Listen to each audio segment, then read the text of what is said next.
करिए, लेकिन पहले नहीं पहले अचीव कर, लेकिन उसके लिए आपको उसकी तैयारी की है कि नहीं, इस पे चूंकि मैं आगे आऊंगा। वहाँ पर अरुण मल्होत्रा साहब हैं, निसान के एमडी रह चुके हैं, और अविनाश वर्मा साहब हैं जो कि एथेनॉल सेक्टर को काफ़ी बेहतर तरीके से जानते हैं। लेकिन तहसीन, कुछ आप संक्षिप्त में कुछ कमेंट करना चाहेंगे? के प्रवक्ता कह रहे ठीक है, पर सर ये जिस शालीनता से बात कर रहे हो, ये जो बात रख रहे सर, हम ये मुहिम चला रहे, हम लोगों की आवाज़ उठा रहे। अगर ये रिपोर्ट है, ये सार्वजनिक करे, इसका हम इस्तकबाल करते हैं। पर सर इन्हीं के ऑयल मंत्री कहते हैं कि हम फेल्ड अनएम्प्लॉयड युवक हैं। इन्हीं के गडकरी साहब कहते हैं कि हमने 22 लाख करोड़ की लॉबी से चंदा लिया है।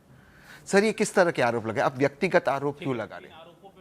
ठीक है, इन आरोपों पे मैं आगे चलकर शहजाद साहब से जवाब लूंगा, लेकिन दो विशेष मेहमान हमारे साथ जुड़े हुए हैं। अविनाश वर्मा साहब है जो कि लंबे समय से एथेनॉल इंडस्ट्री को समझते हैं, और निशान के पूर्व एमडी अरुण मल्होत्रा साहब है। सबसे पहले अविनाश वर्मा साहब, मेरा बहुत ही बेसिक सा सवाल है कि एक कार मालिक को जो कार खरीदता है लोन लेकर या शौक से या ज़रूरत के हिसाब से, उसके इस पूरे एथेनॉल ब्लेंडिंग प्रोग्राम से क्या हासिल हुआ, चाहे बाइक मालिक को?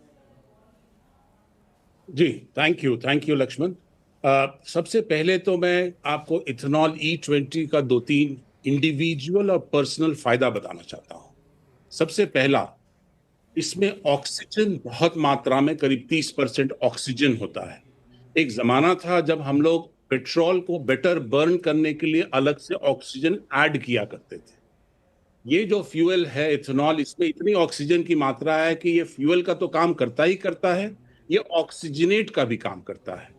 एक स्टडी है IIT दिल्ली की, दिल्ली के सड़कों पे, दिल्ली की गाड़ियों पे, और उन्होंने ये कंक्लूड किया कि चूंकि इसमें ऑक्सीजन की मात्रा इतनी ज्यादा है, तो E10 10% इथेनॉल मिश्रित पेट्रोल के में उसका जो माइलेज है प्योर पेट्रोल से बेहतर है। ये बहुत इंपॉर्टेंट रिसर्च है। लोगों को ये लगता है कि इथेनॉल से नीचे जाता है माइलेज, नहीं, 10% तक ऊपर जाता है। That is a very big important personal benefit. Second very important personal benefit, मुझे लगता है कि most what octane is, octane या जिसको हम लोग रिसर्च ऑक्टेन नंबर बोलते हैं, रॉन बोलते हैं। अगर हम ऑक्टेन की मात्रा मेरे पेट्रोल में ज्यादा है, तो एक नॉकिंग जो इंजन की होती है, उस नॉकिंग को कम करने में एक महत्वपूर्ण रोल प्ले करता है। तो प्योर पेट्रोल का खुद का जो ऑक्टेन होता है, रॉन होता है, वो सिर्फ 84 होता है। और पिछले साल टिल 31 मार्च 2026 तक जो पेट्रोल हमें मिल रहा था, उसमें 91 ऑक्टेन होता था। तो ये 84 ऑक्टेन को बढ़ा के 91 ऑक्टेन करने के लिए एडिटिव्स ऐड होते थे, बेंजीन, टोलिन, जाइलिन जैसे एडिटिव्स ऐड होते थे ना। ऑक्टेन खुद, इसकी जो ऑक्टेन की जो खुद की जो इथेनॉल की खुद की जो ऑक्टेन नंबर है वो 108 है। तो ये ऑक्टेन नंबर खुद ब खुद बढ़ाता है, एक फ्यूल का काम भी करता है और ऑक्टेन बढ़ाता है। तो लोगों को जो ये मिसअंडरस्टैंडिंग है कि मेरी इंजन को ये डिस्टर्ब कर रहा है, खराब कर रहा है, नहीं, ये इंजन की ये लॉन्जिविटी को बढ़ा रहा है, क्योंकि ये नॉकिंग को कम करता है। तो ये दो बहुत महत्वपूर्ण है। बाकी तो महत्वपूर्ण ये भी है पर्सनल बेनिफिट। एक सेकंड अविनाश जी, आपने जो कहा उसमें मैं एक लाइन जोड़ूं, लेकिन आप जो कह रहे हैं वो सरकार के खुद के FAQs से अलग है। सरकार ने अब जो FAQs जारी किया है उसमें क्वेश्चन नंबर 5, उसमें लिखा हुआ है क्या E20 व्हीकल के माइलेज को रिड्यूस करता है या परफॉर्मेंस को नुकसान पहुंचाता है। उसके जवाब में सरकार खुद कह रही है कि ये जो है 3 से 5% तक फ्यूल इकोनॉमी में रिडक्शन देखने को मिल सकता है कुछ गाड़ियों में। सर लक्ष्मण एक मिनट, तहसीन भी कुछ जोड़ना चाहते हैं, फिर मेरा सवाल और तहसीन का सवाल। E10 की बात कर रहा था। E10 जब आप डालते हैं तो माइलेज इंप्रूव करता है। E10 से जब E20 जाते हैं, चूंकि मात्रा ज्यादा होती है, देन द माइलेज रिड्यूसेस। मैं एक चीज कहना चाहता हूँ, इधर कहना चाहता हूँ। तहसीन साहब एक मिनट, अरुण मल्होत्रा साहब को जोड़ना चाहता हूँ, उनसे उनके पास फिर आपको पास आऊंगा। मल्होत्रा साहब, ये बड़ा इंटरेस्टिंग सा पॉइंट अविनाश जी ने उठाया है कि एथेनॉल E20 से दरअसल माइलेज बढ़ती है, घटती नहीं है। E10 में बढ़ती है, E10 से बढ़ती है, E20 से घटती है। नहीं, पहली बात E10 में बढ़ती है, E10 में उसमें एक लाइन जोड़ना चाहता था, एक ही लाइन अगर दीजिए।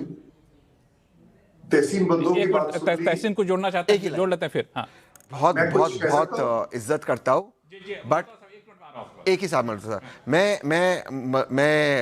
सर का बहुत इज्जत करता हूँ, वर्मा सर का, लेकिन सर इसको ना सिंपल लैंग्वेज में मैं इतना कॉम्प्लिकेटेड नहीं समझता, इसको कहते हैं स्लाइट ऑफ हैंड।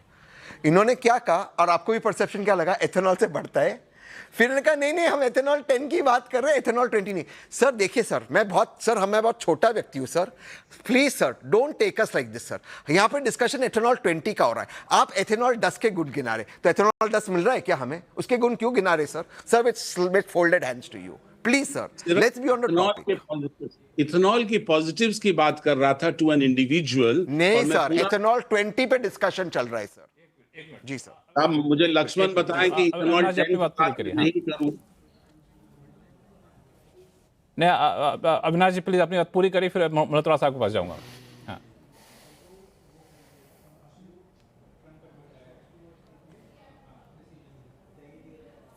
मैं बताऊं क्या? मल्होत्रा साहब कुछ आप नहीं, एक मिनट, मल्होत्रा साहब को जोड़ना चाहते थे, बड़ा इंटरेस्टिंग सा पॉइंट उठा था। अरुण मल्होत्रा साहब, ये बड़ा अच्छा सा डिबेट हो रहा है कि एथेनॉल से माइलेज कम होता है कि ज्यादा होता है।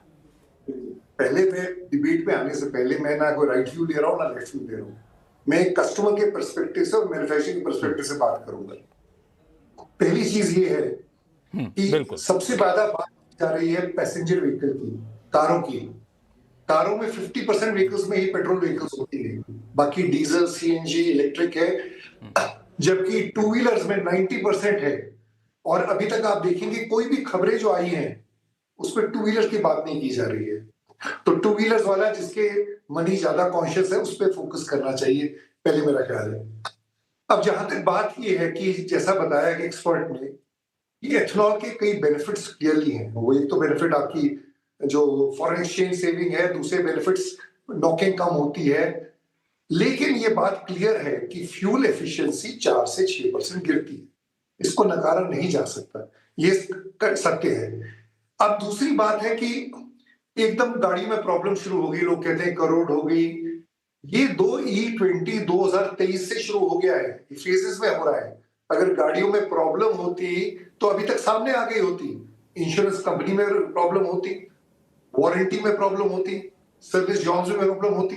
तो ये तो है नहीं कि 6 जून को अनाउंसमेंट आए 6 जुलाई को और 7 जुलाई को सब प्रॉब्लम शुरू हो जाए। तो जहां तक व्हीकल परफॉर्मेंस की बात है, मेरे ख्याल से इसमें कोई खास प्रॉब्लम है। दूसरी बात, फ्रॉम मैन्युफैक्चर पर्सपेक्टिव, जब E10 इंट्रोड्यूस किया गया था तो एक इंजीनियरिंग में एक वर्ड होता है फैक्टर ऑफ सेफ्टी, हर चीज में फैक्टर ऑफ सेफ्टी। तो जो डिजाइनिंग हुई है वो E10 की नहीं होती थी, 2010 साल पहले हुआ था, E15 की डिजाइनिंग की है मैन्युफैक्चरर्स ने। तो ऐसा नहीं है कि हम E10 से E20 पे आ गए हैं, फ्यूल एफिशिएंसी गिरी है। पर मेरा एक फ्रैंक पॉइंट ये है कि प्रॉब्ली कम्युनिकेशन मैनेजमेंट, जो कम्युनिकेशन जो कस्टमर्स को था ओवर द इयर्स थोड़ा बेटर हो सकता था। ये कम्युनिकेशन जो सडन आया उससे ये नेगेटिविटी फैलती है, भ्रम फैलता है, शक फैलता है, तो है। पर जहां तक इंजन परफॉर्मेंस का है कोई फर्क नहीं पड़ता है, फ्यूल एफिशिएंसी गिरती है। अब उसका फायदा कस्टमर्स को कितना मिलना चाहिए, फ्यूल प्राइस वैसे बढ़ता घटता रहता है, वो समय की बात है। ये दो टूक बात है। तो I am not taking any political stand, I am trying to speak from a customer perspective. आपने लेकिन बड़ा अच्छा पॉइंट यहाँ पे उठाया कि कम्युनिकेशन जो है एक बड़ा मुद्दा था जो लोगों तक पहुँच नहीं पाया। सरकार अब जाके अलग अलग मंत्री इंटरव्यू दे रहे हैं, सरकार FAQs जारी कर रही है, लेकिन ये सारी चीज़ें पहले से अगर लोगों के दिमाग में भर दी जाती तो ये गलतफहमियां नहीं बढ़ती। शाहजाद पूनावाला साहब, इससे तो आप सहमत होंगे कम से कम? देखिए, कम्युनिकेशन का जहाँ तक मैटर है कि कम्युनिकेशन कमी रही, कम्युनिकेशन अच्छी रही, ये तो सब्जेक्टिव मैटर है ना, इस पे तो हम वाद विवाद कर सकते हैं। आप लेजिटिमेटली कह सकते हो कि कम्युनिकेशन ठीक नहीं हुआ, मैं कह सकता हूँ कि भाई 5 जून के अनाउंसमेंट के बाद ही ये हाइपर कम्युनिकेशन होने लगा कि एथेनॉल से गाड़ियाँ बर्बाद हो रही है E20 ब्लेंड से। ये सब्जेक्टिव मैटर है, फैक्ट पे हम लोग आज जाते हैं। आज फैक्ट क्या है कि क्या E20 ब्लेंडिंग पॉलिसी अचानक से आई? Answer is no. क्या E20 ब्लेंडिंग पॉलिसी गाड़ियों को खराब और बर्बाद कर दे रही है जैसे कि प्रस्तुत किया जा रहा है? Answer is no. क्या E20 ब्लेंडिंग से देश का, पर्यावरण का और हर एक समाज का फायदा है without causing negative impact? Answer is yes. तो मेरा कहना यह है कि कम्युनिकेशन पे आप चलो मान लो, हमें कटघरे पे खड़ा कर दो, हमें फांसी पे लटका दो, पर मैं ये कह रहा हूं कि फैक्ट क्या है उस पर बात हो। दूसरा पॉइंट जो तहसीन ने बोला ओनर मैनुअल के विषय में, ओनर मैनुअल के विषय में, जब ओनर मैनुअल एक गाड़ी की आई जो E10 कंप्लाइंट है, उस समय पर E20 टेस्टिंग फेज में था। उस समय पे E20 के स्टेज पे हम पहुंचे नहीं थे। E20 के स्टेज पे जब हम पहुंचे 25 में, तभी तो E20 की बात करेंगे। E10 का E10 की गाड़ी का जो उस समय बिकी है, उस ओनर मैनुअल में कैसे E20 आएगी? दूसरी बात, माइलेज की भी जब हम बात करते हैं, जो थोड़ा सा माइलेज ड्रॉप की बात कर रहे हैं, इसमें दो पर्सपेक्टिव है। मैं आपको समझाना चाहता हूं।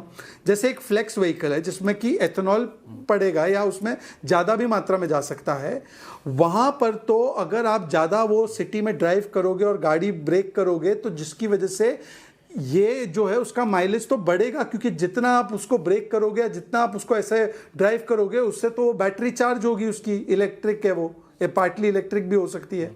दूसरी बात ये है, पर्सपेक्टिव ये है कि E20 का देखो 80% तो पेट्रोल है, 20% की बात हो रही है ना जिसमें माइलेज ड्रॉप होगा।